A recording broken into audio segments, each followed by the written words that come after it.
इंतखाबी है और अपनी इंतखाबी तकरीर को जारी रखते हुए सबसे पहले तो मैं शहरियाना ने औरंगाबाद का शुक्रिया अदा करता हूं कि आप सबकी दुआएं, मेहनतें, कोशिशों व काविशों का नतीजा है कि अल्लाह सुब्हानहू व तआला ने हालिया असेंबली इंतखाबात में मजलिस इत्तेहाद अल मुस्लिमीन को औरंगाबाद से कामयाबी व कामरानी अता की। मैं बारगाह रब्बुल इज्जत में शुक्राना अदा करता हूं। तो इसके साथ साथ ये भी जरूर कहूंगा कि अल्लाह का बहुत बड़ा फजल करम था, सदका था नबी करीम सल्लल्लाहु अलैहि वसल्लम का, औलिया अल्लाह की दुआएं, बुजुर्गों की दुआएं, नौजवानों की मेहनत, पर्दानशीन मां और बहनों की दुआएं व मेहनतों का नतीजा कि औरंगाबाद से हमने एक निशिस्त पर कामयाबी हासिल की, तो बड़ी ही कम वोटों से दूसरी सीट पर हम कामयाब होते होते चूक गए। लेकिन इस कामयाबी का सेहरा मजलिस इत्तेहाद अल मुस्लिमीन को जाता है जरूर, लेकिन ये जरूर कहूंगा कि औरंगाबाद के सारे गयूर मेरे प्यारे भाइयों के सर जाता है कि आप तमाम की मेहनत और दुआओं का नतीजा है कि इतनी गैर मामूली कामयाबी हमको नसीब हुई। और सिर्फ आवाम में मैं आवाम के साथ सहाफत का भी शुक्रिया अदा करूंगा, पुलिस की मिशनरी का भी, और सारे उन लोगों का शुक्रिया अदा करूंगा जिन्होंने मजलिस की कामयाबी के लिए अपने हाथों को उठाकर दुआएं की थी। और ये कामयाबी दुनिया को नामुमकिन नजर आ रही थी, लेकिन आपका जोश था, आपका जुनून था, आपकी वालिहाना मोहब्बत थी और आपकी दुआएं थी, जिसकी वजह से हमको कामयाबी नसीब हुई। और ये कामयाबी मजलिस इत्तेहाद अल मुस्लिमीन की या फिर सिर्फ इम्तियाज जलील साहब की नहीं है, बल्कि ये कामयाबी आप सबके जोश की है, आप सबके जुनून की है, आप सबकी मेहनत की है, आप सबकी कोशिश की है, आप सबकी दुआओं की कामयाबी है कि जिंदगी के हर शोबे हयात से ताल्लुक रखने वालों ने मजलिस की कामयाबी के लिए अपने हद से जो कुछ मुमकिन हो सकता था किया। और मैं उन सब असहाब का शुक्रिया अदा करता हूं, और बिलखुसूस उर्दू सहाफत का भी, मैं औरंगाबाद की उर्दू सहाफत का भी शुक्रिया अदा करता हूं कि उन्होंने मुकम्मल ताउन किया मजलिस इत्तेहाद अल मुस्लिमीन के साथ और इस अवाम के जज्बात की कदर की और मजलिस इत्तेहाद अल मुस्लिमीन की कामयाबी के लिए जिससे जो बन पड़ता था उन्होंने किया। तो मेरे पास अल्फाज नहीं है, और शायद अल्फाज ढूंढने की कोशिश करो तो कम पड़ेंगे आपके शुक्रिया अदा करने के लिए। लेकिन यह भी एक हकीकत है कि इंतखाबात में आने से पहले अखबारात के औराक सियाह हो रहे थे और लिखने वाले लिख रहे थे, कहने वाले ये भी कह रहे थे कि ये आए हैं और चीखेंगे, पुकारेंगे और चले जाएंगे। लेकिन दुनिया ने देखा और आज सारे हिंदुस्तान की सियासी जमातें जो कई बरस से इस सियासत में है वो हैरान व परेशान हो गए नताइज को देखकर कि किस तरीके से मजलिस कामयाब हुई। टीवी चैनल्स पे डिबेट होने लगे कि आखिर वो क्या वजह है कि मजलिस कामयाब हुई, कैसे हुई, किसी को पसंद आई तो किसी को हजम भी नहीं हुई हमारी कामयाबी। वो लोग जो हिंदुत्व का ख्वाब देख रहे थे, हिंदुस्तान को हिंदू राष्ट्र में तब्दील करने का इरादा रखते थे, वो हैरत में थे कि कैसे ये हरे झंडे वाले आए और जीत कर चले गए। आज भी यही समझ रहे हैं और कह रहे हैं, लिखने वाले लिख भी रहे हैं कि मजलिस आई है और चली जाएगी। मजलिस जाने के लिए नहीं आती है, मजलिस इंतखाबात जीतने के लिए नहीं आती, मजलिस दिलों को फतेह करने को आती है और दिलों को फतेह करके जाती है। हम बेशक महाराष्ट्र में 2 नशिस्तों पे कामयाब हुए, लेकिन अल्हम्दुलिल्लाह हमने महाराष्ट्र के मजलूम और सबसे बड़ी अक़लियत मुसलमानों के दिलों को फतेह करने में कामयाब हुए और एक नई उम्मीद को हमने जगाया है, एक नई आस को पैदा किया और एक नए तवख्वात को जिंदा किया। और वो कौम जिसको लोग मुर्दा कौम कहते थे, हमने उस कौम को जिंदा किया और बता दिया कि हम मुर्दा नहीं है, हम जिंदा है, अपने हक को हासिल करने की ताकत रखते हैं।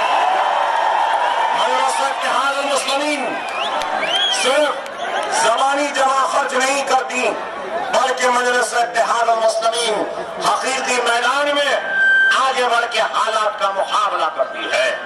और ये भी है, जरूर कहना चाहूंगा कि अल्लाह सुब्हानहू तआला 2 मरतबा मुस्कुराता है, अल्लाह 2 मरतबा मुस्कुराता है।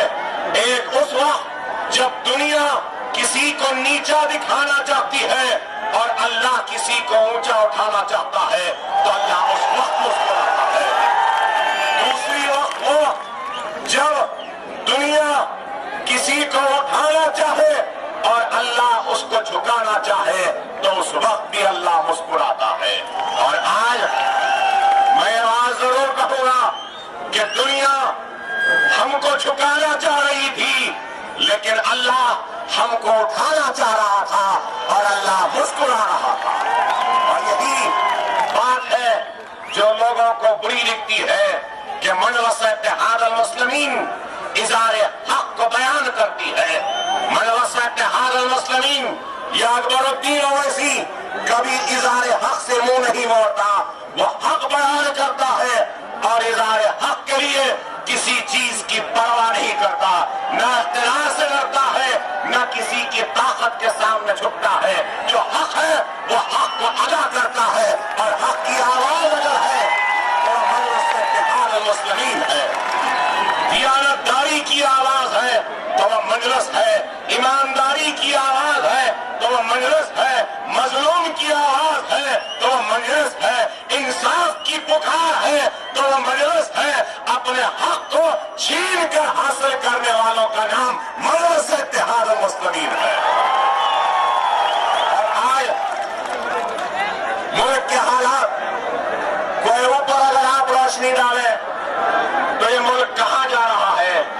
अरे आज मैं सिर्फ यहां मौजूद इन लोगों से ही मुखातिब नहीं, बल्कि मेरा खिताब उन लोगों से भी है जिन्होंने भारतीय जनता पार्टी को वोट दिया या शिवसेना को वोट दिया या एनडीए को वोट दिया। अरे क्या वादे किए गए थे? वादा तो था बेरोजगारी के खात्मे का, आवाज तो थी करप्शन के खात्मे की, और इरादा तो था कि खुशहाली का, और फिर वादे किए अच्छे दिन के। तो मेरा सवाल है उन लोगों से नहीं है जिन्होंने बीजेपी को वोट नहीं दिया, उन लोगों से मेरा सवाल है जिन्होंने बीजेपी को वोट दिया, नरेंद्र मोदी को वोट दिया। मेरा सवाल है क्या खुशहाली आई? क्या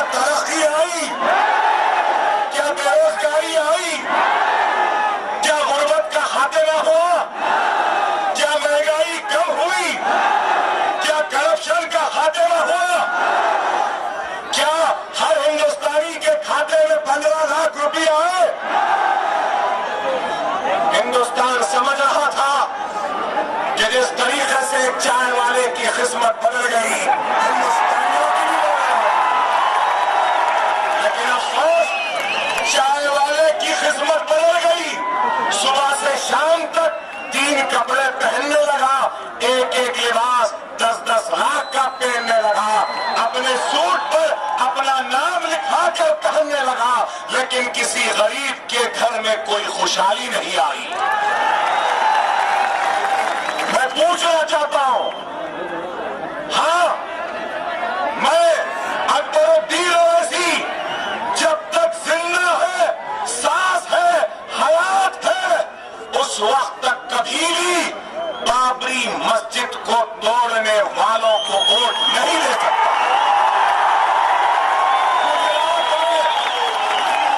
इंसानियत का कत्ल करने वाले उन कातिलों से हाथ नहीं लगा सकता। हमारी इज्जतों इस्मतों को लूटने वाले उन जालिमों के करीब नहीं जा सकते। लेकिन मेरा सवाल उन लोगों से है जो इन जालिमों से और इन कातिलों के करीब जाकर जिन्होंने इनको वोट दिया, मेरा उनसे सवाल है। बैनुल-अक़वामी मार्केट में तेल की कीमत गिरी, लेकिन हिंदुस्तान के रुपये के कदर में कोई उठान नहीं आई, ना कोई तरक्की आई। क्या वादा था, क्या वादा था?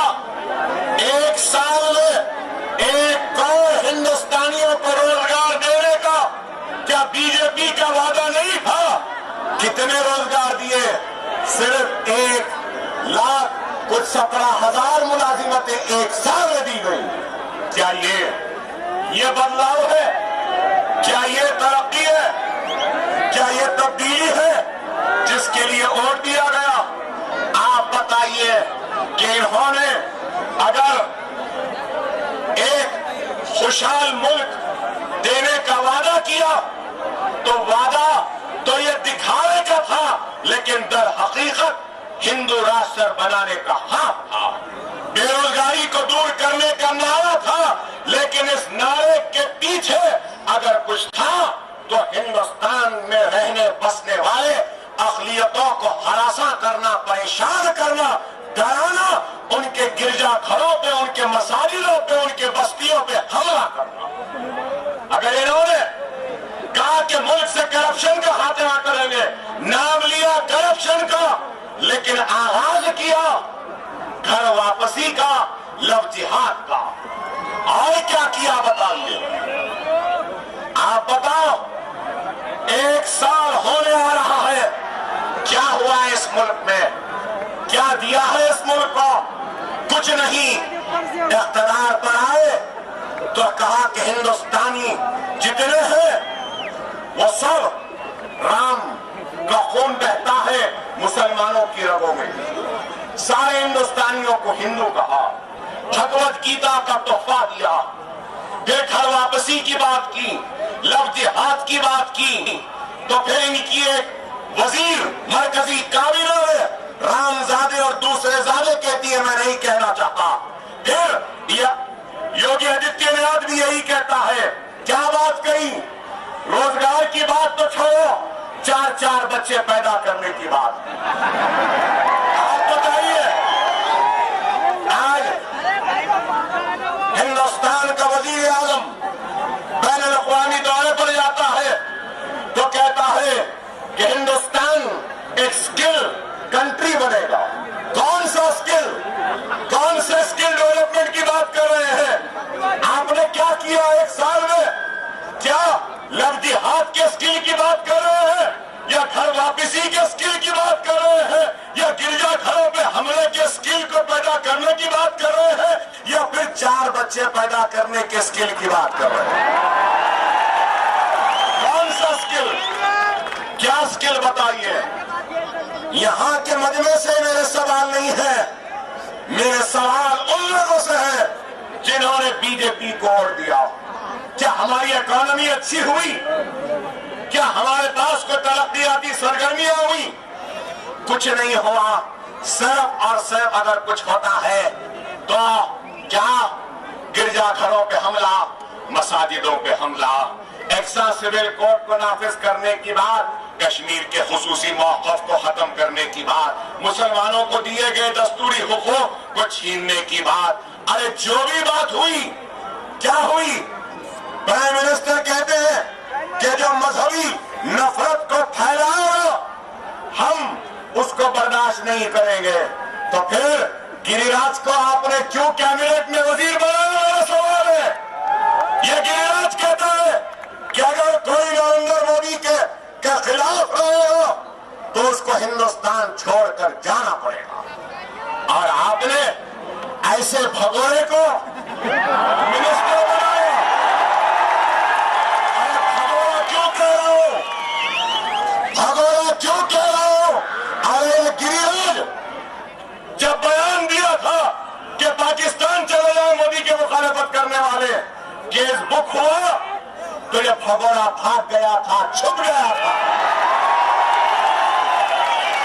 अरे बड़े जवान मर्द है ना, हिम्मत है ना, कहते हैं कि हिंदुस्तान तुम्हारा है, तो फिर क्यों भाग रहे थे, क्यों फिर रहे थे? अरे हम पर भी मुकदमे आए तो हम भाग के नहीं गए, पलट के आओ, बोले कि पकड़ना है तो पकड़ो, हम जेल में जाने तैयार।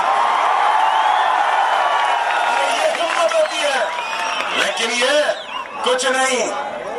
अरे आप बताओ कि आज ये मुल्क कहां जा रहा है? और यही वजीर आजम, कैसा वजीर आजम है जिसको महात्मा गांधी का नाम बराबर बोलना नहीं आता, मिसल बोलना नहीं आता, MRS कहता है। क्या वजीर आजम है? आप बताइए कि आज अजीबोगरीब है, जहां जहां जाता है, कैनेडा गए तो बोलने लगे, मैंने सुना ये कह रहे थे कि 50 बरस से गिलाजत आई है हिंदुस्तान में और हम साफ कर रहे हैं। अरे ये हिंदुस्तान का वजीर आजम है या किसी सुलभ कॉम्प्लेक्स का चेयरमैन है? बताइए। अरे सफाई का काम सफाई वालों पे छोड़, चाय वाले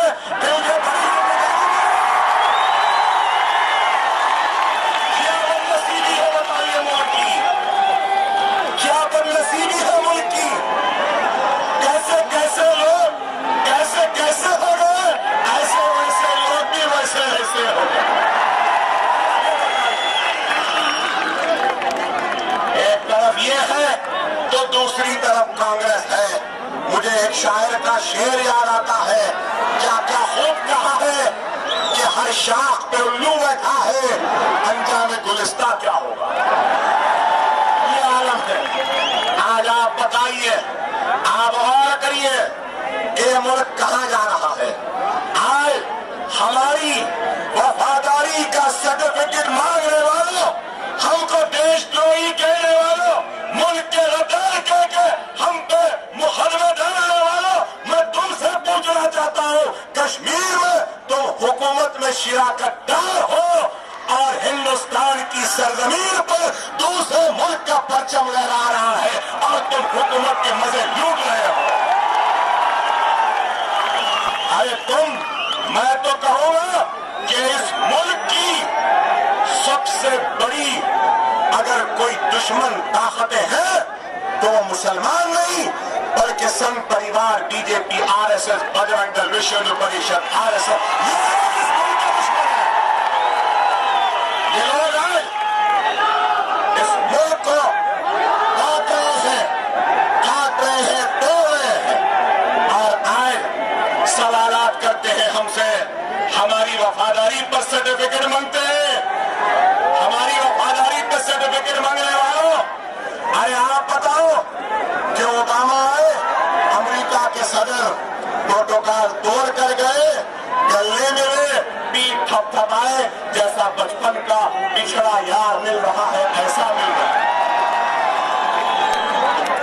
लवाज़िमात दे रहे थे, बड़े बड़े खाने दिए और बोल रहे हैं कि हिंदुस्तान के अक्सरियती तबके के लोगों के जज्बात को देखते हुए मजरू नहीं करना है, इसलिए महाराष्ट्र में बीफ बैन किया गया। और फिर कहते हैं कि ये शुरुआत है होगा, चिकन भी होगा, सब होगा। महाराष्ट्र वेजिटेरियन हो रहा है, ठीक है। यहाँ के हिंदुस्तान की आवाम के लिए गोश्त मयसर नहीं, लेकिन ओबामा आया, क्या नरेंद्र मोदी ने गोश्त के सालनों को पेश नहीं किया? चिकन नहीं दिया? क्या मीट नहीं दिया? जब तो दिए। और ऐसी खातिर करे, ऐसी तवाज़ो करे कि नरेंद्र मोदी ने एक काम बड़ा अच्छा किया। हैदराबाद हाउस, निजाम दक्कन का हैदराबाद हाउस, खुले आसमान में कड़ाके की सर्दी में जाड़े में एक शख्स बैठा है जो हमारा मुल्क का वजीर आजम है और चाय की केतली से बड़े ही अच्छे अंदाज में चाय डाल रहा है और ओबामा को पिला रहा है। एक काम तो अच्छा किया भाई। अगर आपको हमको चाय डालना होता तो शायद चाय गिर जाती थी। ये अच्छा पिलाए चाय दिए। ओबामा जाते जाते कहकर जाता है क्या कि महात्मा गांधी की आत्मा तड़प रही होगी। ये मुल्क में आज लव जिहाद, घर वापसी जो हो रहा है हिंदुस्तान के दस्तूर के खिलाफ है, ये गलत हो रहा है कहकर हमारे मुल्क के व्यवहार को नीचा करके इनको तमाचा मार के चला जाता। घर वापसी, लव जिहाद, 4 बच्चे पैदा करो, रामजादे या दूसरे जादे कहने वालों, हिंदुस्तान के हिंदुस्तानियों के रगों में राम का खून कहने वाले, आरएसएस वाले, शिवसेना वाले, बजरंग दल वालों, मेरा तुमसे सवाल है। ओबामा बोलकर चला जाता है, अरे तुम में से कोई एक भी मर्द नहीं था ओबामा के इस जुमले का जवाब देने वाला। सारी मर्दानगी हमारे पे, जबान खुलती हमारे पे, अल्फाज निकलते हमारे पे। वो बोलकर गया तो तुम्हारी हिम्मत नहीं, लेकिन इस हिंदुस्तानी अकबरुद्दीन ओवैसी ने वो ताकत है और कहता हो ओबामा तुझको कोई हक नहीं है मेरे मुल्क के मामलों में मुदाखलत करने का।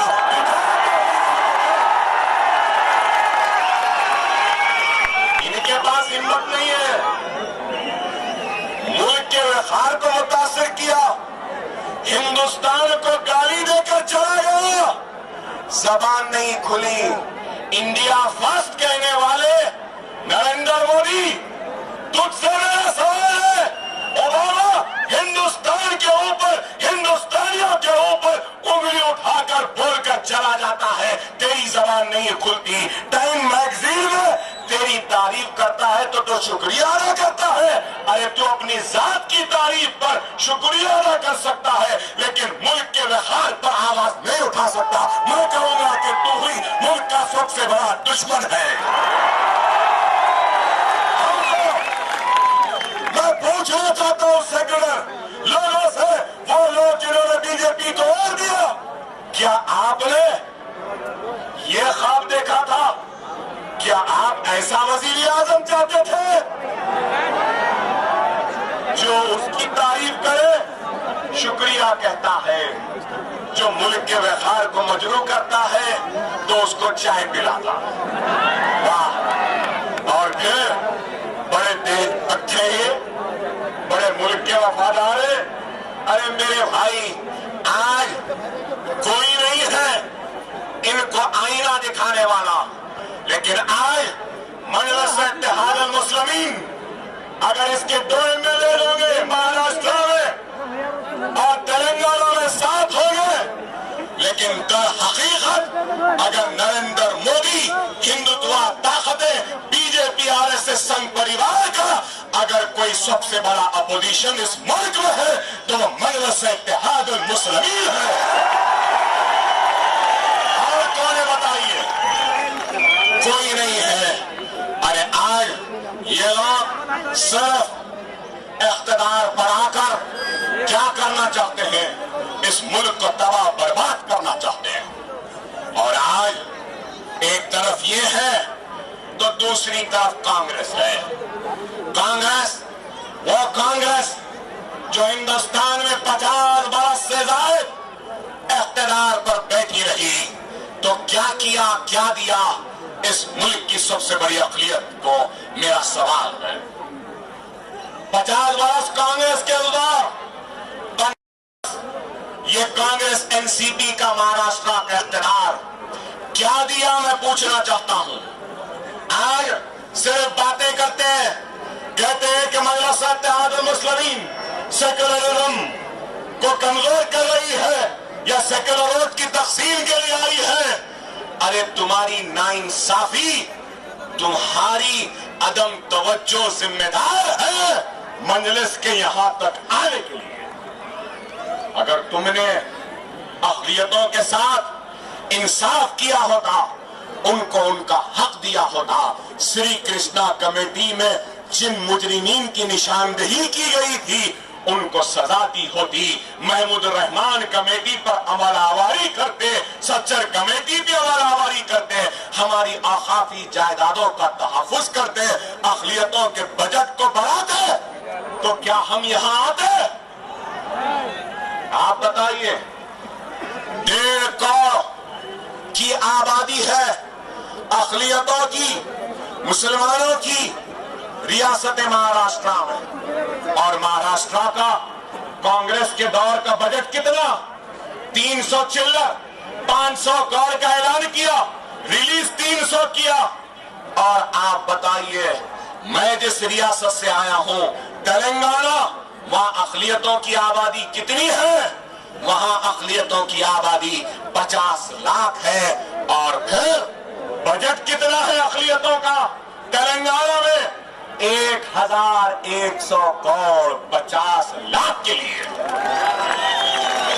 और यहां 1.5 करोड़ के लिए कांग्रेस एनसीपी के इख्तियार में 300 चिल्लर करोड़ का बजट। सेकुलर वोटों की तक़सीम का इल्जाम लगाने वाला, अगर तुम लोग 2000 करोड़ रुपया अक़लियतों का बजट कर रहे थे तो हमको कहने को कुछ नहीं रहता, खड़े रहकर बोलने को नहीं रहता, हमको यहाँ आने की कोई गुंजाइश भी नहीं रहती थी। क्यों नहीं किया? ये छोड़ो, तेलंगाना में 4.5% रिजर्वेशन है मुसलमानों को, क्या महाराष्ट्र में है? इख्तियार के खत्म होने से 15 दिन पहले रिजर्वेशन देते हैं, रिजर्वेशन कोर्ट में खत्म हो जाता, टिकता नहीं है। क्यों नहीं लिए? 15 दिन के बजाय 15 साल पहले दे देना था, तो हम मानते थे कि वाकई में तुम सेकुलर हो, तुम सेकुलरिज्म के मुहाफिज हो और मुसलमानों के हमदर्द हो, लेकिन नहीं किया। 5 बरस में 332 जुडिशियल कस्टोडियल डेथ्स हुए हैं, कस्टोडियल डेथ्स हुए हैं।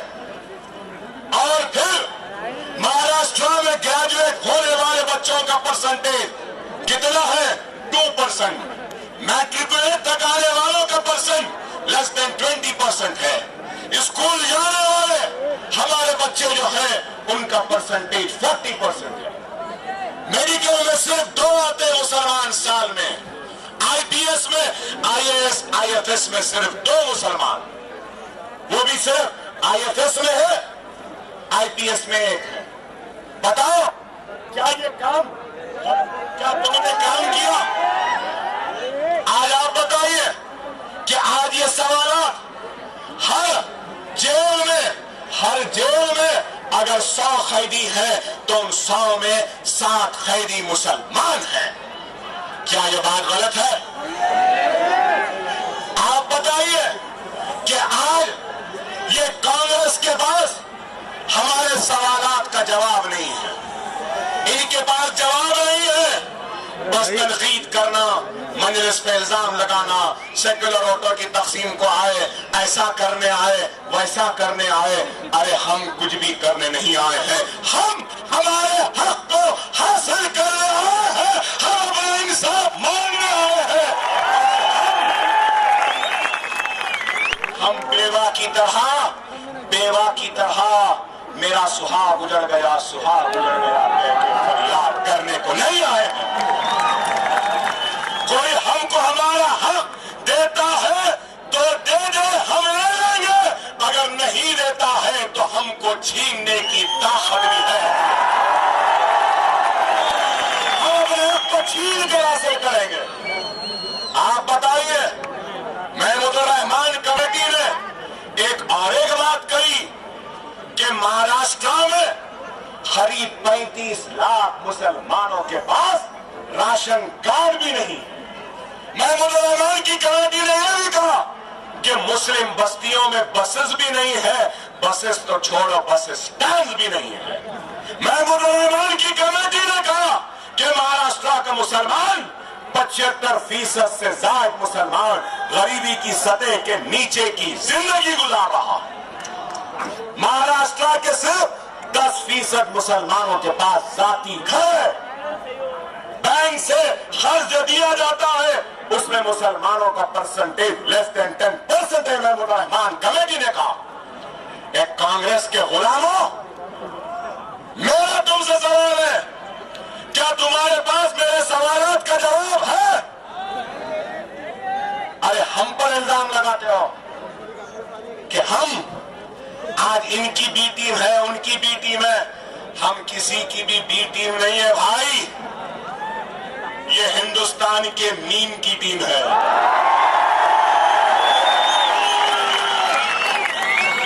शायद कांग्रेस का मुसलमान डरे मीम बोलने, मुसलमान बोलने, लेकिन मैं कहूंगा कि ये मीम की टीम है। ये मीम की टीम, ये आरएसएस हिंदुत्व की ताकतों के नींदों को उड़ाएगा। अब कोई हमको वोट बैंक की तरह इस्तेमाल नहीं कर सकता, हम में अपनी ताकत है। अरे कांग्रेस के लोग बताओ, क्या गोपाल सिंह कमेटी की रिपोर्ट नहीं आई थी इंदिरा गांधी के बारे में? क्या किया तुमने? क्या सच्चर कमेटी की रिपोर्ट नहीं आई? क्या किया सच्चर कमेटी में? क्या रंगनाथ मिश्रा कमेटी की रिपोर्ट नहीं आई? क्या किया महमूदुर रहमान कमेटी में? क्या किया? क्या रिजर्वेशन दिया? कुछ नहीं दिया। अरे मैं कहता हूं आज कि हिंदुस्तान की हर सियासी पार्टी कोई हार्ड लाइन हिंदुत्व पे है तो कोई सॉफ्ट लाइन हिंदुत्व पे है। ये मेरा एलिगेशन नहीं है, बल्कि मैं पूरी जिम्मेदारी के साथ कह रहा हूं, कोई हार्ड लाइन हिंदुत्व पॉलिटिक्स पर है तो कोई सॉफ्ट लाइन हिंदुत्व पॉलिटिक्स पे है। सॉफ्ट लाइन हिंदुत्व पॉलिटिक्स का नाम कांग्रेस, एनसीपी, समाजवादी, ये सारी पार्टियां हैं। और अगर कोई ये जानना चाहता है कि अकबरुद्दीन ओवैसी कौन है, तो मैं कलमागो मुसलमान हूं और मेरे मुसलमान होने पर मुझे फख्र है। मुझे हिंदुस्तानी होने पर भी नाज है। मैं रसूल अल्लाह का उम्मती हूं, मेरे आका का गुलाम हूं। ला इलाहा इल्लल्लाह मुहम्मद रसूलुल्लाह कलमा पढ़ने वाला मुसलमान। मुल्क का वफादार हूं और इस मुल्क के सबसे बड़े मुसलमानों की नाइंसाफी पर आवाज उठाने वाला एक सरकार का अदना गुलाम हूं और मुसलमानों का खादिम हूं। अरे आज हम उठकर हिंदुस्तान की सबसे बड़ी अक़लियत की नाइंसाफी पर आवाज उठाते हैं तो इनको बुरा दिखता है। अरे सिर्फ रोजगार में नाइंसाफी नहीं हुई, तालीम में नाइंसाफी नहीं हुई, हमारे बस्तियों की खुशहाली के नाम पर नाइंसाफी नहीं हुई, हमारे बस्तियों में बस स्टैंड नहीं देकर भी नाइंसाफी नहीं हुई।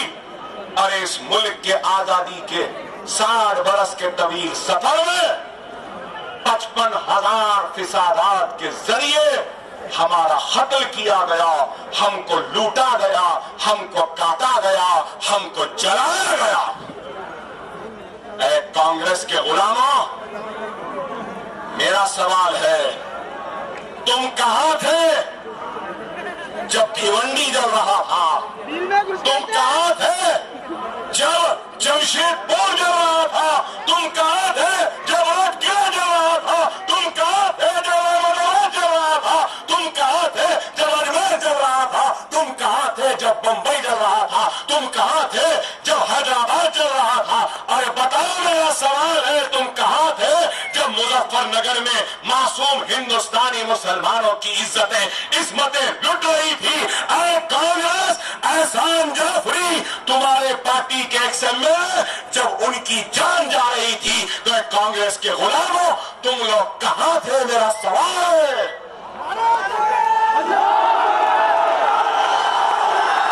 कहां थे? तुम्हारी इज्जत इज्जत, तुम्हारा खून खून, तुम्हारी बस्ती बस्ती, तुम्हारी माँ माँ, तुम्हारी बेटी बेटी, और मेरी माँ माँ नहीं, मेरी बेटी बेटी नहीं, मेरा घर नहीं। तो बताओ, आज मैं अपनी माँ का हक मांग रहा हूँ, मेरी बेटी की इज्जत और आबरू का हिसाब मांग रहा हूँ, मेरे घर के बस्तियों का हिसाब मांग रहा हूँ, खून का हिसाब मांग रहा हूँ। मेरी इज्जत इस्मत और बस्तियों को, मेरे खून को बहाने वाले जालिमों को सूली पर लटकाने की मांग कर रहा हूं। क्या है?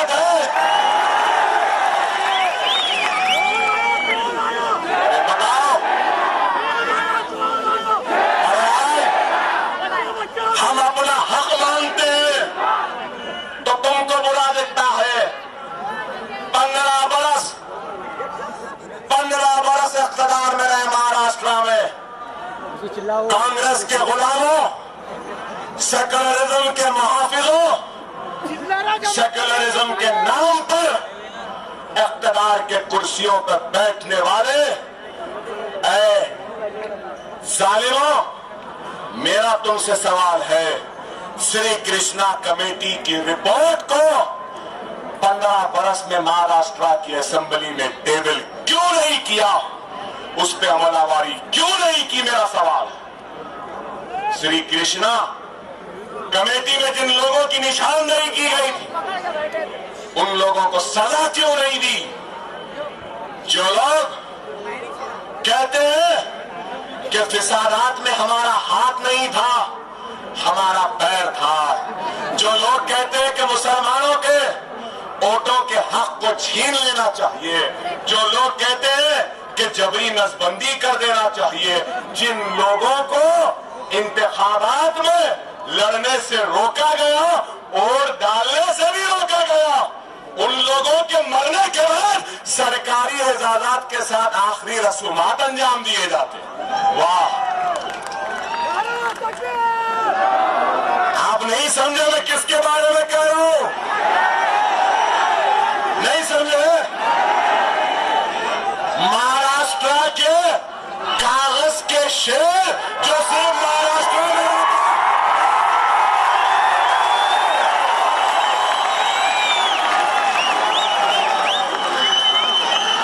अखबार वालों ने बड़ा शेर बनाया था इसको। ये शेर कभी मातुश्री से नहीं निकला, कभी महाराष्ट्र से बाहर नहीं गया। अरे हमको देखो, हैदराबाद से निकल के नांदेड़ भी आए, मुंबई भी आए, यूपी भी गए, औरंगाबाद भी आए, यहां से जीत गए, और कल्याण भी जीत गए। शेर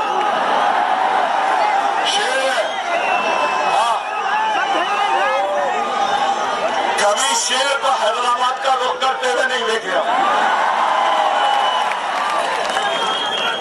हम यहाँ अरे आओ ना, जमहूरियत में हर एक को इख्तियार। चलो जमहूरी जिद्दोजहद में तुम हैदराबाद को आओ। नहीं आएंगे, यहाँ बैठ के बोलेंगे। वो ऐसा हो गया, वो वैसा हो गया, ये ऐसा हो गया, वैसा हो गया। मैं तो कहूंगा कि हिंदुस्तान की सियासत में सबसे बेगैरत, बेशरम और सबसे कमजोर, जिसके पास अपनी कोई इज्जत ही नहीं है, वो ठाकरे खानदान और शिवसेना।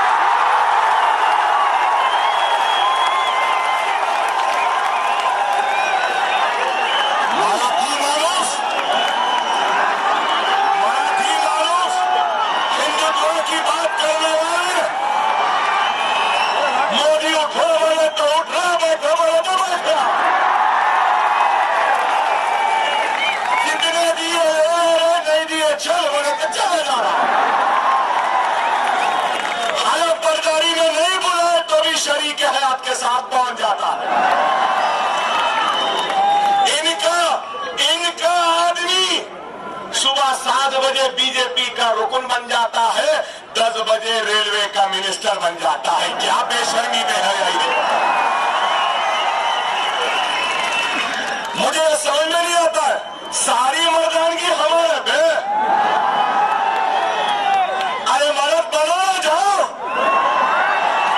वहां नहीं बनेंगे मर्द। यहाँ पे सिर्फ मराठी मानूस, मराठी मानूस। अरे मराठों की इज्जत को भी नीलाम कर दिया इन लोगों ने। अरे मैं हैदराबाद का हूं, लेकिन ये हकीकत है कि मैं भी मराठा हूं, महाराष्ट्र से ताल्लुक रखता हूं।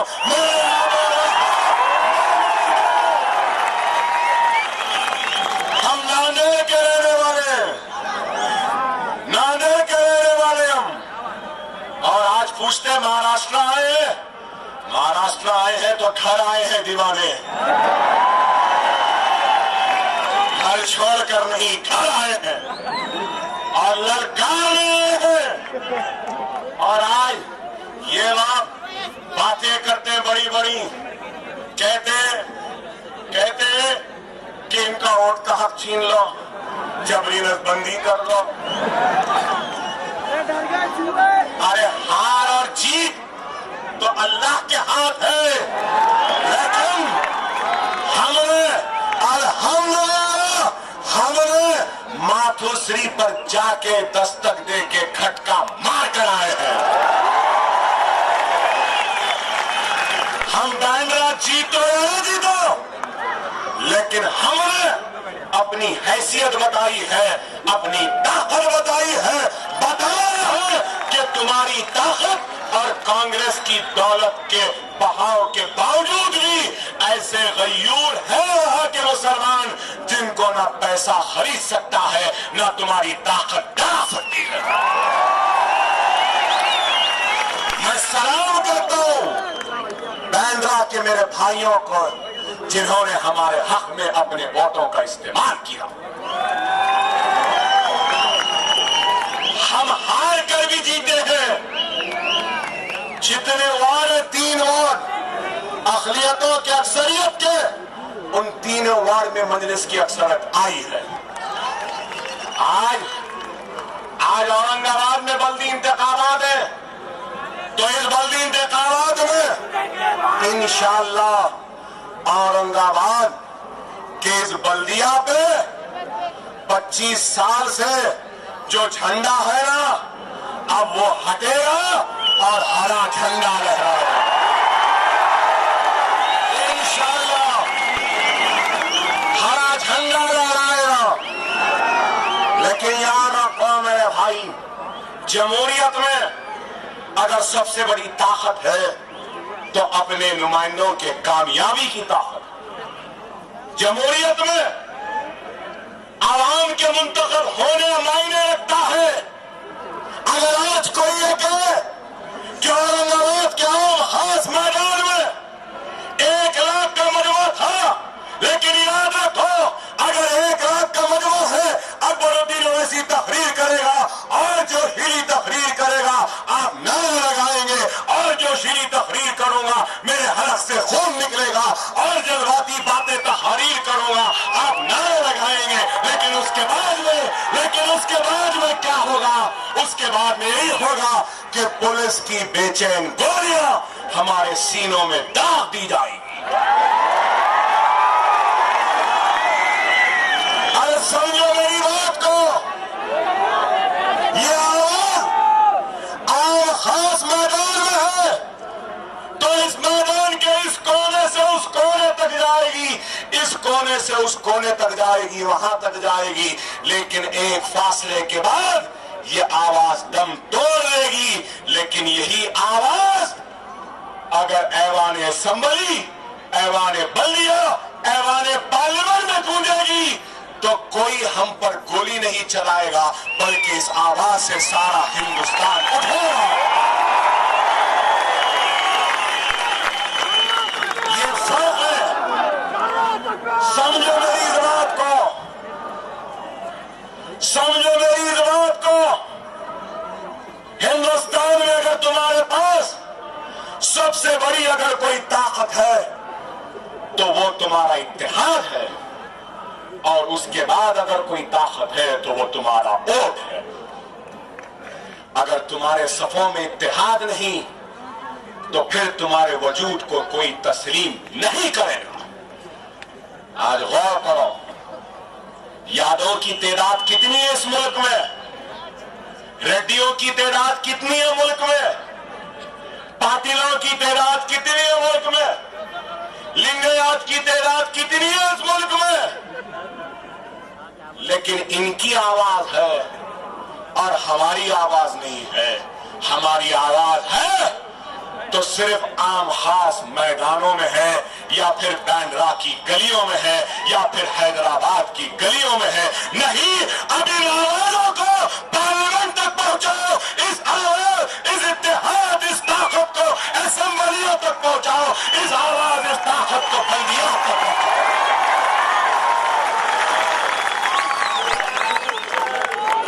समझो मेरी इस बात को।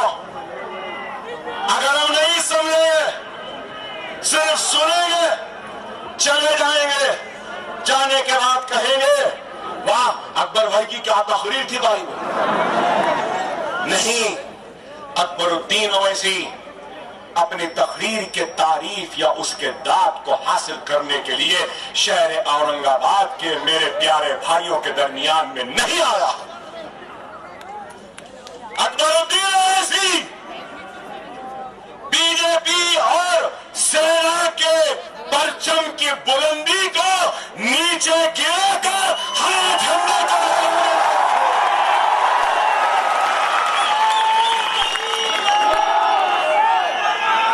क्या आप मेरा साथ देंगे? हरा झंडा हरा झंडा अगर लहराएगा, बल्दिया पे हमारा कब्जा हो जाएगा तो किसी की मैं नहीं जनी होगा।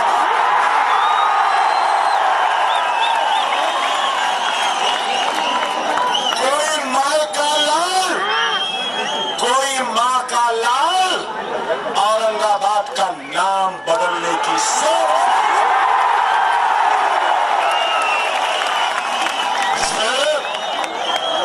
ये चीखने चिल्लाने से नहीं होगा। जोश है, जज्बा है, हिम्मत है, ताकत है, गुस्सा है तो 22 तारीख के दिन अपने जोश का इजहार बटन को दबा के रखो।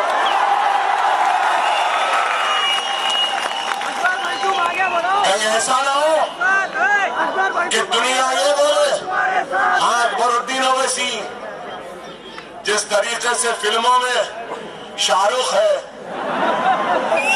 वैसा मुस्लिम पॉलिटिक्स में अकबर है। आया, लोग देखने आए, चले गए। मेरे भाई, इससे मेरा तमाशा नहीं होगा, हमारी सारी कौम का तमाशा होगा। सिर्फ मेरी इज्जत नहीं, पूरे कौम की इज्जत तुम्हारे हाथ है। समझो इस बात को। शख्सियतें आएंगी, जाएंगी, लेकिन अल्लाह का काम रुकने वाला नहीं है। अकबरुद्दीन ओवैसी अल्लाह का मोहताज है, अल्लाह अकबरुद्दीन ओवैसी का मोहताज नहीं है। अगर मैं नहीं तो कोई और सही। अल्लाह का काम किसी का मोहताज नहीं, किसी के लिए रुकने वाला नहीं।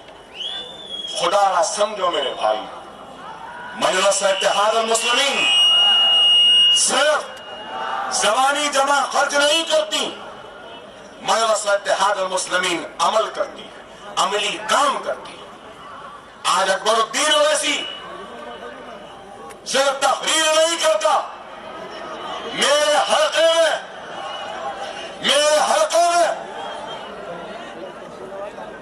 7 स्कूल हैं जहां पे 10,000 गरीब बच्चों को मुफ्त तालीम दी जाती है, फ्री ड्रेस दिया जाता है, फ्री किताबें दी जाती हैं।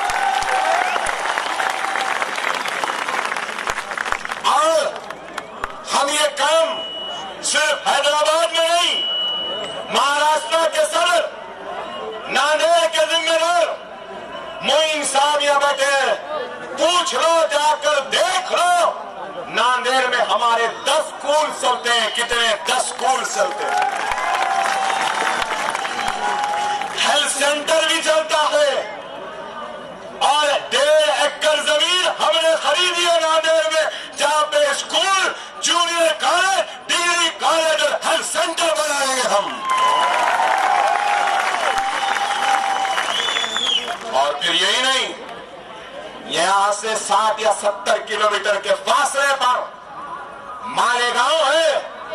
मालेगांव में भी हमने 1 एकड़ जमीन खरीदी है। इंशाअल्लाह मालेगांव के गरीब वो वीवर के कारोबार से जुड़े मुसलमान बच्चों के तालीम का इंतजाम होगा। मालेगांव में मदरसा तामीर हो, हेल्थ सेंटर आएगा इंशाअल्लाह ताला। हम औरंगाबाद में हारो या जीतो, अल्लाह ने चाहा तो नांदेड़ वो मालेगांव की तरह औरंगाबाद में भी एक जमीन खरीदेंगे, एक स्कूल बनाएंगे, गरीब बच्चों के लिए इंशाअल्लाह।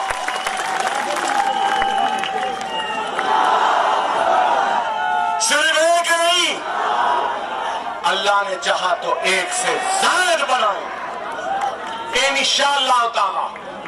अरे हम सिर्फ वोट नहीं लेते, अमली काम करते हैं। हैदराबाद में ओवैसी हॉस्पिटल 2000 बिस्तर का, असरा हॉस्पिटल देखा 2000 बिस्तर का, हेल्थ सेंटर है पूरे हैदराबाद के स्लम्स में, और रोजाना 5,500 गरीब लोगों का इलाज होता है आउट पेशेंट में, सिर्फ 10 रुपये में। क्या ये काम हिंदुस्तान में हो रहा है? 500 रुपये में डायलिसिस, 4,500 रुपये में एंजियोग्राम, 20,000 में एंजियोप्लास्टी, 800 रुपये में नॉर्मल डिलीवरी, 1200 रुपये में सिजेरियन, 500 रुपये में सिटी स्कैन, 500 रुपये में डायलिसिस। 10 रुपये का एक मर्तबा कार्ड बना लो, 3 मर्तबा आकर डॉक्टर को 3 महीने में बता सकते हैं। क्या ऐसा काम कहीं हो रहा है? अरे हम यही काम पूरे हिंदुस्तान में करने की तड़प, हसरत व ख्वाब को लेकर आए हैं, और हमारा ये ख्वाब हकीकत में कौन तब्दील कर सकता है? हमारा अज़्म, हमारे इरादों को आपके इत्तेहाद और आपके दुआओं की जरूरत है। अगर आप में इत्तेहाद होगा, दुआ होगी, तो हमारा अज़्म कामयाब होगा, हमारा इरादा पूरा होगा, हमारा मकसद भी पूरा होगा। ये है, हम सिर्फ बातें नहीं करते। 700 करोड़ का बजट है औरंगाबाद की बल्दिया का, बहुत है। सही तरीके से अगर प्रॉपर्टी टैक्स उसको वसूल कर ले तो 700 को 1400 करोड़ तक पहुंचा सकते हैं। हैदराबाद में बल्दिया पे हमारा कब्जा है। इम्तियाज जलील साहब से कहूंगा कि 4000 प्रॉपर्टी टैक्स हैदराबाद में, हिंदू हो मुसलमान हो कोई भी हो, अगर साल का 4000 का उसका टैक्स है तो हमारी जीएचएमसी में मजलिस इत्तेहाद मुस्लिमीन ने 4000 के टैक्स को माफ किया और उस माफी से 14 लाख गरीबों का फायदा हुआ। यही काम औरंगाबाद में अगर मजलिस आएगी तो गरीब, चाहे हिंदू हो, चाहे मुसलमान हो, सिख हो, ईसाई हो, या बीजेपी को वोट देने वाला हो, या शिवसेना वालों को टाइगर बोलने वाला भी होगा, तो उसका भी माफ करेंगे। ये करेंगे। अगर औरंगाबाद की बल्दिया पे मजलिस आएगी तो हैदराबाद में हर माह 1 लाख गरीबों को 5 रुपये में खाना खिलाते हैं हम, काउंटर दला के municipal corporation of greater Hyderabad के जरिए 5 रुपये में। मेरे औरंगाबाद के प्यारे मुसलमानों, मेरे हिंदू दोस्त, ईसाई या सिख कोई भी हो, उनसे कहूंगा कि औरंगाबाद पे मजलिस का कब्जा होगा तो औरंगाबाद के रेलवे स्टेशन हो, दवाखाने हो, स्लम्स हो और बस स्टैंड हो, वहां पे 5 रुपये खाने का काउंटर मजलिस डालेगी और गरीबों के पेट ये काम करें। आज हमको आज 25 साल से 14 लाख की आबादी है, 700 करोड़ का बजट है। पावर को प्राइवेटाइज करे थे, खत्म कर दिए। पानी को प्राइवेटाइज करे, 300 चिल्लर करोड़ में काम का आगाज हुआ, आज 1400 तक पहुंच गया। पैसे खा रहे हैं। क्या औरंगाबाद में बच्चों को खेलने को कोई ग्राउंड है? क्या कर रहे थे कागज के शेरों? भगवान फिराने वाले, हिंदुत्व हिंदू राष्ट्र कहने वाले, ऐ नादानो, तुम औरंगाबाद को एक ग्राउंड तक नहीं दे सके। और अब क्या बना रहे? Rose garden. वाह! अरे रोज क्या करेगा भाई गरीब? इसके जिंदगी को रोजी बनाओ, इसके रोजी का इंतजाम करो। ये नहीं करेंगे रोज गार्डन। क्या करेंगे बाबा? अब क्या फूल को देख के आंखों की ठंडक करेंगे? क्या रोज को देख के पेट की आग बुझाएंगे? आप बताओ। और एक क्या बना है? वो हैदराबाद मुक्ति संगम, हैदराबाद मुक्ति संगम। तो वहां हैदराबाद मुक्ति संगम बना है या हैदराबाद वाले आ गए?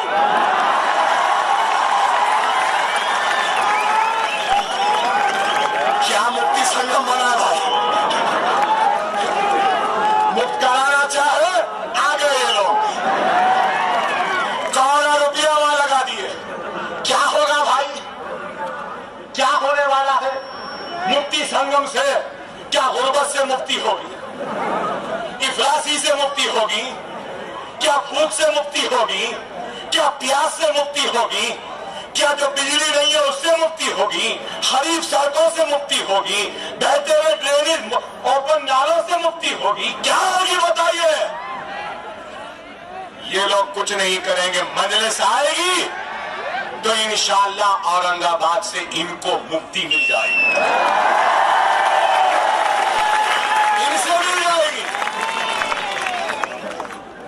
और इनसे जब मुक्ति मिलेगी तो औरंगाबाद रहेगा। औरंगाबाद में खुशहाली आएगी, तरक्की आएगी। हम काम करेंगे। मैं उन लोगों से भी कहूंगा जिन्होंने अब तक बीजेपी, सेना, कांग्रेस, एनसीपी को और दिया, हर वक्त उनको दिया ना, एक मर्तबा हमको भी देकर देख लो हम कैसे औरंगाबाद के नक्शे को बदल। मैं कहना चाहता हूं अकबरुद्दीन ओवैसी या मजलिस-ए-इत्तेहादुल मुस्लिमीन हिंदुओं के खिलाफ नहीं, हिंदू मजहब के खिलाफ नहीं, हम खिलाफ हैं तो आरएसएस के, बजरंग दल के, विश्व हिंदू परिषद के, नरेंद्र मोदी के, वो साध्वी के, ये साध्वी के वो साध्वी के, हाँ इनके मुखालिफ हैं, हम हिंदू मजहब के नहीं हैं।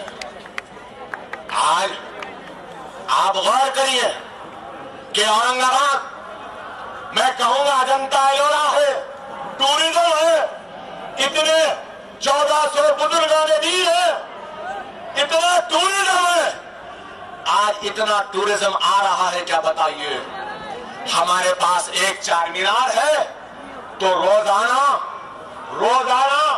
चार मीनार को देखने के लिए करीब 35,000 टूरिस्ट हैदराबाद को आता। क्या यहां नहीं आ सकते? यहां तो अजंता है, एलोरा है, बीबी का मकबरा है, पंचक्की है,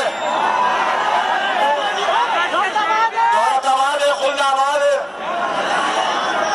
और उसके बाद अल्हम्दुलिल्लाह आलमगीर औरंगजेब रहमतुल्लाह अलैह की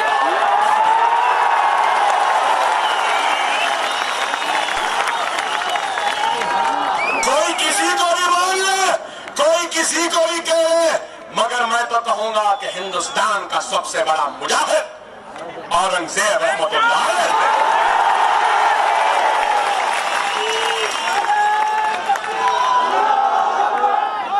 क्या टूरिज्म नहीं आ सकता? नहीं, टूरिज्म नहीं आने देते। बस आ गए, रोड शो कर लिए, मुसलमानों को बुरा भला बोल दिए, चले गए। अरे आज किसानों की खुदकशी का मरकज बना हुआ है हिंदुस्तान। बताओ, नरेंद्र मोदी हिंदुस्तान का मजाक बनाते हैं बाहर जाकर, स्कैम कंट्री कहते हैं। अरे दीवाने, ये स्कैम कंट्री नहीं, इस वक्त किसानों के खुदकशी का मरकज बन गया हिंदुस्तान।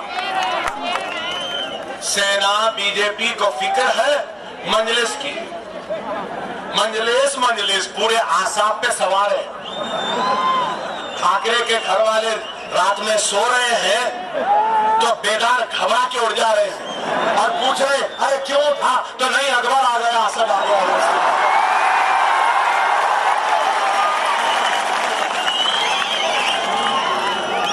बताओ मेरे भाई, हम कुछ करो ना करो, डराने वालों को तो डरा दिया ना।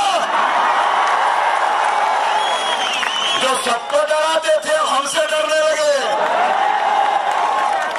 सामना लिखना भी तो बगैर ओवैसी ब्रदर के नहीं लिख सकता कुछ। राणे बोल रहा भी तो ओवैसी ब्रदर, चौहान बोल रहा भी तो ओवैसी ब्रदर, शिंदे की बेटी बोल रही है तो भी ओवैसी ब्रदर, आरएसएस बोल रही तो भी ओवैसी ब्रदर।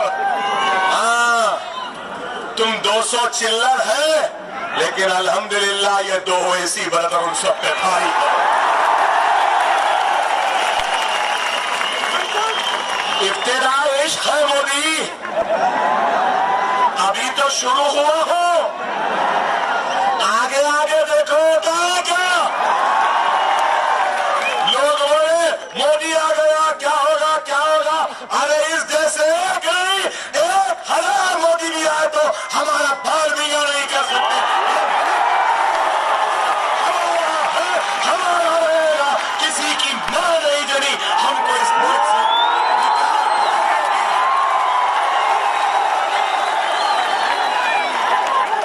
मोदी के खिलाफ गए तो मुल्क को छोड़ दो। गिरिराज, पहले मोदी को भेजा, मोदी के खिलाफ पहले किसने आवाज उठाई? आडवाणी। चल शुरू कर अपने घर से अडवाणी को भेजा पाकिस्तान।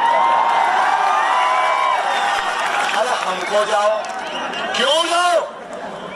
नहीं जाने वाले। ये मुल्क हमारा था, हमारा है। ये अजंता की गारों को खोज कर ढूंढ कर निकालने वाले कोई और नहीं, हम मुसलमान हैं। ये ताज को उसकी खूबसूरती देने वाले कोई और नहीं, हम मुसलमान हैं। वो कुतुब मीनार की बुलंदी देने वाले कोई और नहीं, हम मुसलमान हैं। हिंदुस्तान का वजीर आजम हमारे हिंदुस्तान के तिरंगे परचम को जिस किले पे लहराता है वो लाल किला बनाने वाले भी हम मुसलमान हैं। तो क्यों जाए? जाओ जाओ जाओ। बीजेपी आई तो ऐसा हो जाएगा, बीजेपी आई तो वैसा हो जाएगा, बीजेपी आई मोदी आ गया ऐसा हो जाएगा। कुछ नहीं होगा। अभी मजलिस जिंदा है, ओवैसी ब्रदर्स जिंदा है, ये खादी जिंदा है। नरेंद्र मोदी देख इस नजारे को, ये इत्तेहाद, ये जोश भी अभी जिंदा है, अभी जिंदा है। अगर तू हमसे टकराएगा तो याद रख, हमको जगाए तो फिर तुम तार तार हो जाओगे, चूर चूर हो जाओगे। तारीख उठाकर देख लो, चाहे वो मैदान बदर हो या वो पहले जंग सलीब हो या दूसरी जंग सलीब हो, तेरात कम थी लेकिन हम सब पे भारी थे। आज भी तेरात कम है तो हमको कमजोर न समझो, हमारे पास ईमान की ताकत है। और ओवैसी ब्रदर्स के चाहने वालों के पास ला इलाहा इल्लल्लाह की ताकत है। हमारे पास ये ताकत, ये अज़्म है, ये इरादा है। और मैं आपसे यही कहूंगा, खुदा मेरी एक बात को समझो। अगर मेरा कोई भाई मुझसे नाराज है तो मैं है नाराज भाई, तुझे अकबरुद्दीन ओवैसी की आवाज तुझ तक जा रही है। ये तेरा भाई, ये तेरे रसूल सल्लल्लाहु अलैहि वसल्लम का गुलाम अकबरुद्दीन ओवैसी तुझसे फरियाद करता है कि तू अपनी नाराजगी को दूर कर दे और हमारी सफों में शामिल हो जा। अगर किसी मेरे भाई को मुझसे, मेरी जमात से, मेरी जमात के खादिम से तकलीफ हुई है तो मैं अकबरुद्दीन ओवैसी तुम्हारा खादिम, तुम्हारा खिदमत गुजार, सरकार का गुलाम तुमसे माफी मांगता है। ये वक्त जाती अना को देखने का नहीं, मिल्लत के मफाद को देखने का है। मिल्लत के मफाद को देखो, शख्सियत को न देखो, जात को न देखो। मैं बार बार कह रहा हूं, और जब मैं अपने नाराज भाइयों को दावत दे रहा हूं तो खबरदार, खबरदार, इस शहर पर बैठे मजलिस के खायरीन उम्मीदवारों, खबरदार, आवाम की खिदमत करो, उनके दर्द में उनके शराकतदार बनो, उनके खादिम बनो। अगर इस आवाम में अल्लाह उसके रसूल को हाजिर नाजिर जान कर कह रहा हूं, अगर मजलिस का किसी एक भी रुकन, उम्मीदवार, हायद अगर मिल्लत का सौदा करेगा, मुसलमानों को धोखा देगा, उनका अगर एक पैसा भी लेगा तो खुदा की कसम अकबर ओवैसी का हाथ होगा तुम्हारा गिरफ्तार कर।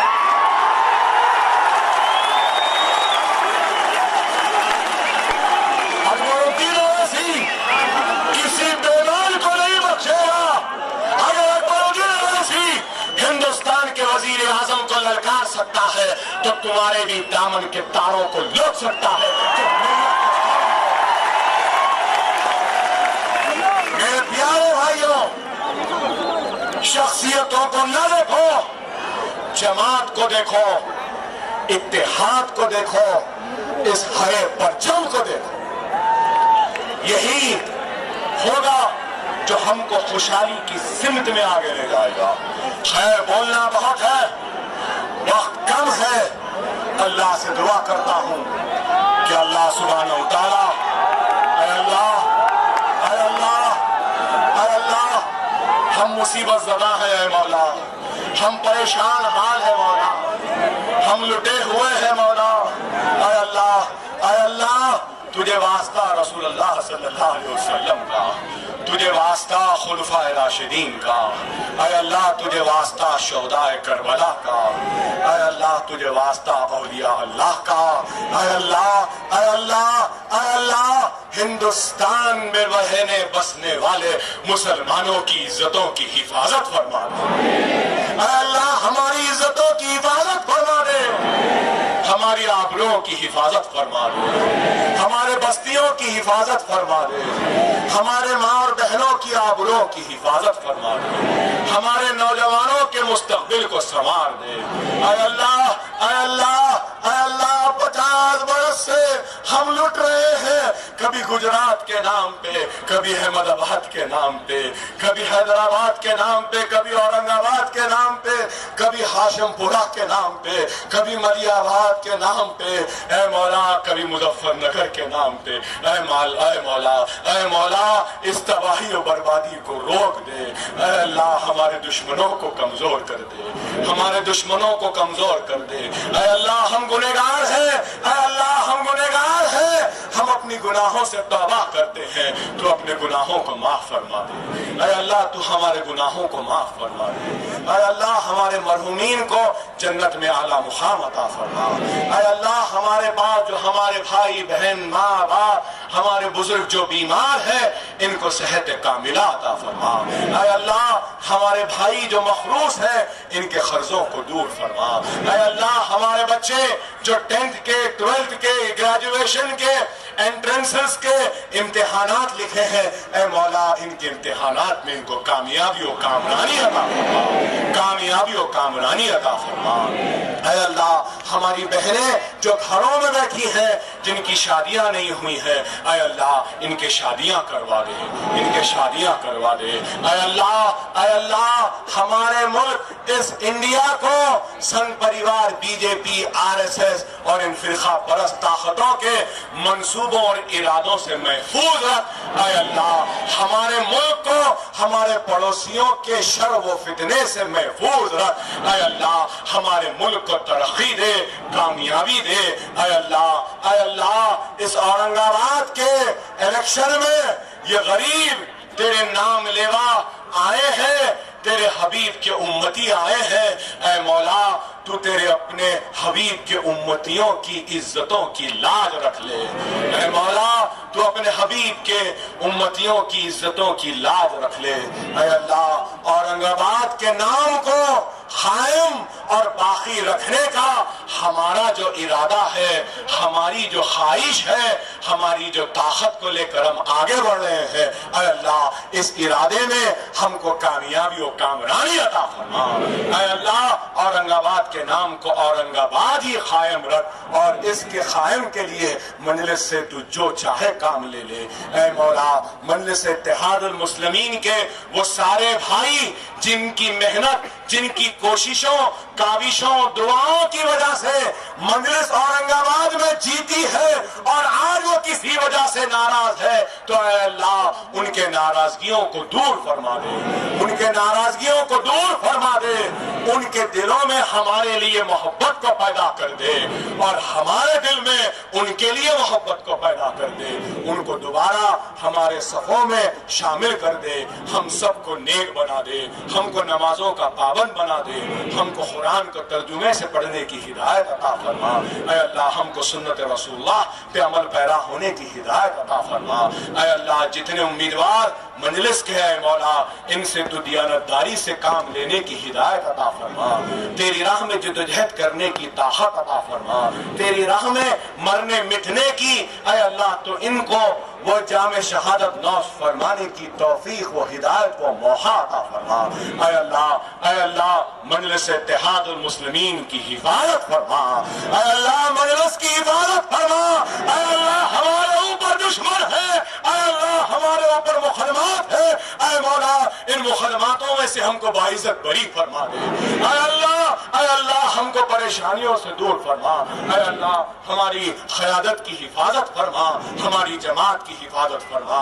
ऐ अल्लाह हमारी आवाज पे लब्बैक कहने वाले मेरे प्यारे मुसलमानों की हिफाजत फरमा, इनकी हिफाजत फरमा, इनके घरों को आबाद रख, इनको तरक्की अता फरमा, इनको कामयाबी अता फरमा, इनको दीन की दौलत से माला माल कर दे, इनके घरों में खैर व बरकत अता फरमा। सुभान रब्बिका रब्बिल इज्जति अम्मा यसिफून, सलामुल अलल मुरसलीन, अल्हम्दुलिल्लाहि रब्बिल आलमीन।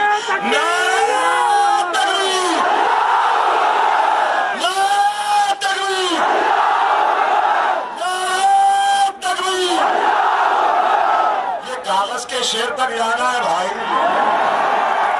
मातुश्री भिजा दो इसको।